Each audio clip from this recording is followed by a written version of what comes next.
Radiance Films brings to Blu-ray for the first time the Robert Altman 80s teen comedy OC and STIGGS. This is a film I remember hearing about. I think I remember when this played like on HBO a lot, not long after it came out. It was actually shot in 83, I want to say. It didn't come out until 85. It kind of sat on the shelf for a while. Directed by Robert Altman, with Daniel Jenkins, Neill, Jane Curtin, Paul Dooley, John Cryer, Ray Walston, Tina Louise, Cynthia Nixon, Dennis Hopper, Martin Mull, Louis Nye, and Melvin Van Peebles.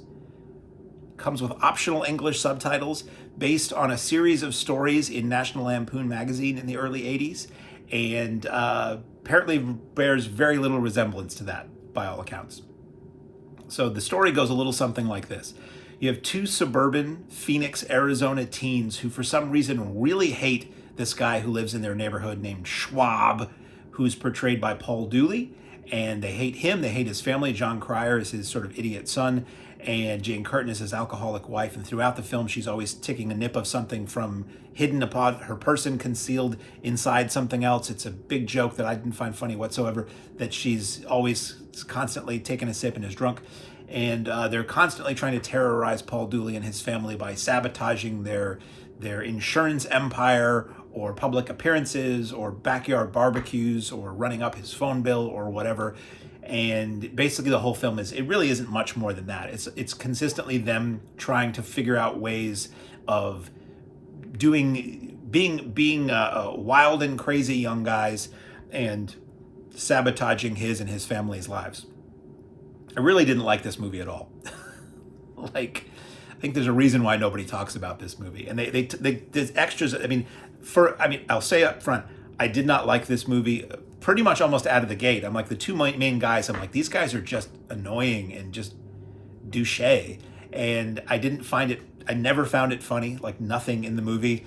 Certainly has a cool cast. I didn't find it interestingly shot. The camera is like zooming in and out for various reasons that don't seem motivated. It just kind of sits there. If you're interested in the look of 1985 around the greater Phoenix area, or 83 around the greater Phoenix area, it's got that. It certainly has an interesting cast, but the dialogue is terrible. The jokes aren't funny. It's not terribly well shot. The music's okay. It just keeps going. It's overlong for however long this is. It's 109 minutes. And it just kind of keeps going until it stops. I never understood, they never present you, even if it's mentioned casually, with good enough motivation why these two guys are obsessed with doing bad things to this family who don't seem overtly terrible. They've got their flaws, but they don't seem overtly terrible. Ray Walston plays one of the two guys' grandfathers who's sort of mentally addled, but a former detective, and he just kind of comes and goes and repeats himself a lot, and just wasn't funny. And they keep repeatedly throughout the movie saying Schwab, which was, from the minute they did it the first time, was incredibly grating. Now, it was just tone deaf in terms of humor. The transfer looks great, but this movie really feels like it's for completists of Altman who love Altman, or who are fascinated by Altman's failures and want to be like, you know what? I really need to see what a Robert Altman teen sex comedy would be like. I guess you've got that going. I wouldn't really call it a sex comedy. I'd call it a teen comedy. Apparently he hated teen comedies of that era, and when he was asked to do one, he thought he would do one that makes fun of them, but it doesn't feel like that. It just feels bad. It just feels not funny. And Dennis Hopper is in it, kind of spoofing his character from Apocalypse Now, and it just feels, it's just not good. For me. If you like this film, this is a phenomenal release. I did watch all the extras, and the extras were very interesting, but the movie itself, no can do. So extras, The Water is Finally Blue, the untold story of Robert Altman's OC and STIGGS. New documentary with new and archival cast and crew interviews. It's 129 minutes. Substantially longer than the film that it's about. Written by Hunter Stevenson based on his article. It's really good. This extra is good. It is a lot of audio interviews that I think Stevenson did with these cast members for a published article that he did. A lot of clips from the movie, a lot of stills, a lot of rare stills. So again, it's a very interesting look at the making of the movie, people looking back at it. All very pretty much fondly. that they were able, I think so much of this is people were thrilled to be able to be working with Robert Altman. And they are still thrilled that they got to work with Robert Altman, regardless of the fact that the movie is rough. Now, some people really like it.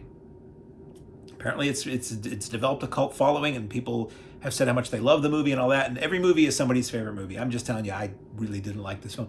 Robert Reed Altman, OC and STIGGS camera operator and son of the director, talks about making the film. That's 11 minutes, and then you get a 201 image. Get that button lubricated up. Image gallery.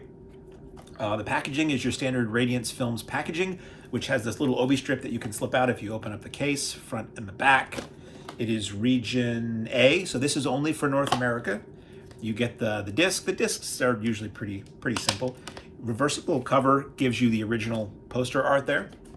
And then you get, again, a pretty substantial book about the making of the film with tons of stills and frame grabs from the film, cast and crew list. Altman on Altman, OC and STIGGS. That's from a book originally published by Faber, I should say.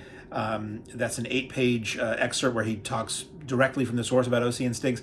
Misbehavior and Misdirection, Robert Altman's OC and STIGGS from 2023 by Brad Stevens, and Altman on Filmmaking from 1985, which is right around the time this film came out, or didn't, by Ellen Omano. So very deluxe edition, very excellent treatment for this film. If you like it, I'm thrilled that this exists for you. I did not like it at all, but now I know all about, courtesy of Radiance Films on Blu-ray, OC and STIGGS.